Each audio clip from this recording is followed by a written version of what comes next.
कोई प्रेत आत्मा मंत्र लिए हुए और नाम जापक कंठी बांधे वाले को स्पर्श नहीं कर सकती।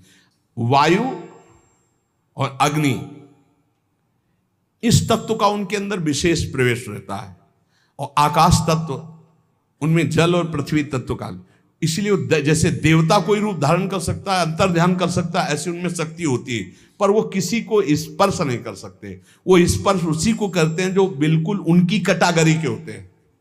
वैसे ही पापाचरण करने वाले, वैसे ही अब उनको पानी तो मिलेगा नहीं, तो किसी के ऊपर आवेश करके वो ऐसे पानी आदि पीने के लिए, या उसको ऐसे थोड़ी होते कि भगत के ऊपर भूत आ जाए। कभी आज सुना है आपने कंठी बांधे तिलक लगाए नाम जापक, कभी कहीं सुना है?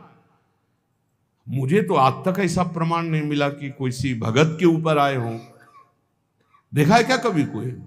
हाँ, नाटक ही करता हो भक्ति का तो बात अलग है कि वो, नहीं तो भक्त के ऊपर भूत कहाँ आएगा? पंच महाभूतों का प्रभाव नहीं रहता, एक भूत क्या कर लेगा? इसलिए नाम जो, डरना मत।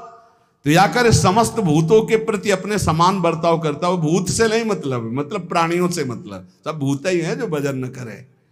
कोई डर तुम्हारे अंदर नहीं रहेगा यदि नाम रूपी अंग रक्षक हमारे पास है। हर समय नाम।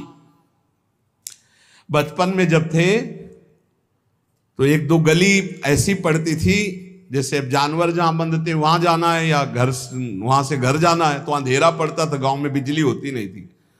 तो जैसे माता जी से कहते थे बहुत डर लगता है, तो कहती बच्चा जय हनुमान जय हनुमान जय हनुमान कहा करो, डर नहीं लगेगा। उस समय बचपन में संस्कार डाले गए थे कि जब गली में पहुंचते अंधेरे में कोई भूत वूत ना हो, तो वह आंख बिल्कुल सीधी करके जय हनुमान जय हनुमान जय हनुमान जय हनुमान दौड़ के गली अंधेरे के निकल जाते थे। वही संस्कार गंगा किनारे भी काम किए कि जीव सब जहां भय लगता तो वहां जोर से भगवान नाम जब कीर्तन शुरू हो जाता। कभी ऐसा नहीं कि कभी दिखे नहीं, ऐसा नहीं, दिखे हैं, पर कभी भय का माहौल नहीं आया। भगवान नाम बहुत बड़ा अंग रक्षक है। नाम पहारू दिवस निश, ये बात ध्यान रख, हर समय नाम जप करो, कोई भय नहीं। और भय है, अगर नाम जप नहीं किए तो भय ही भय है, और नाम जब चल रहा तो कोई भय नहीं। ये पक्का समझना, कभी कोई प्रेत आत्मा किसी भी भजन करने वाले का स्पर्श नहीं कर सकती, इतनी बड़ी ताकत नहीं। तो आपके गले में कंठी बंधी है, इसलिए कहते तुलसी जी की कंठी रखो। नाम जब चल रहा है, कभी कोई ब्रह्म राक्षस भूत प्रेत पिशाच अग्नि बैताल काल मारीमर कोई भी नहीं स्पर्श कर सकता। जिते विनायक शुभ अशुभ, विघ्न करे नहीं कोई। एक बार थोड़ा डरे थे, कमंडल उठा करके शौच जा रहे थे। अब शौच जाने का यही समय होता, 2-3, ये तो शौचालय तो कुछ वर्षों से बने नहीं थे ही नहीं, गांव के बाहर ऐसे जंगलों में ही जाया जाता था। तो एक देखा तो नौवधू खड़ी थी, ऐसे कमंडल लिए हम अपना जा रहे थे, तो और नई अवस्था थी। तो विचार है कि जहां पुरुष, वो उधर माताओं के अलग वो क्षेत्र होते थे, उधर पुरुष नहीं जाते थे। जिस क्षेत्र में माताएं नित्य क्रिया करने जाती थी और जिस क्षेत्र में पुरुष जाते थे माता, तो हमने कहा नौवधू है शायद, इसे पता नहीं यहां बैठना चाहती, तो रफ्तार बढ़ाई। जब रफ्तार बढ़ाई तो आगे देखा, वह इतनी जल्दी तो क्रॉस करके जा नहीं सकती। फिर भी मन को हम समझाए नहीं नहीं नहीं है, बच्ची है, दौड़ के चली गई होगी। तो हमका फिर तो झन भन आवाज आती। हम खड़े हो गए, वो खड़े हो गए।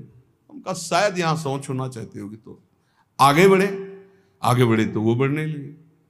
वह गांव तो बहुत दूर छूट गया, और ये बार बार आगे पीछे, वह कौन हो, तो ना हमारी तरफ देखना ना, बस फिर घूंघट काट के से, अरे हमका मामला गड़बड़ है। कमंडल का पानी ढरकाया समीर अपना नाम जप करते हुए। वहां कुछ नहीं था, लौट के देखा कुछ नहीं, थोड़ी देर में लौट के कुछ नहीं। देखो नाम चल रहा है तो ये अनुभव करो, कोई डर नहीं तुम्हें छुएगा, इसलिए हर समय डरते रहो, नाम जप करते रहो। हमने एक सत्संग में प्रसंग सुनाया है। एक पुलिसमैन जो है वो ड्यूटी करके आ रहा था, नाइट ड्यूटी।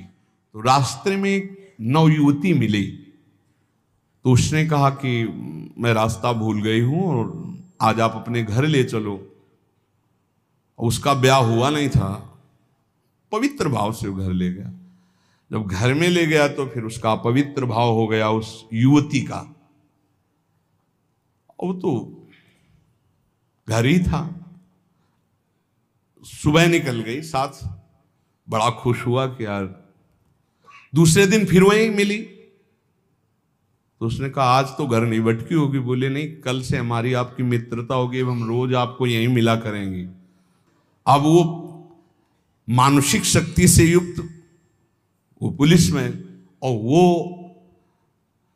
वो प्रेतियोनि को प्राप्त, जिसे चुड़ैल कहते, ऐसी वो। अब वो तो महीना भर में वो सूख गया, पीला शरीर हो गया। वैद्य के पास गया तो वैद्य ने कहा कि ऐसी दशा किसी शारीरिक सहवास से नहीं होती, तुम्हारा कोई मतलब एक अलौकिक शक्ति है जो तुम्हारा शोषण कर रही, वो स्त्री नहीं है। उसने कहा फिर भी आप दवा हमें शक्तिवर्धन के लिए दीजिए, हम तो चलने लायक नहीं रह गए। तो पुरानी रद्दी में कहीं गीता जी के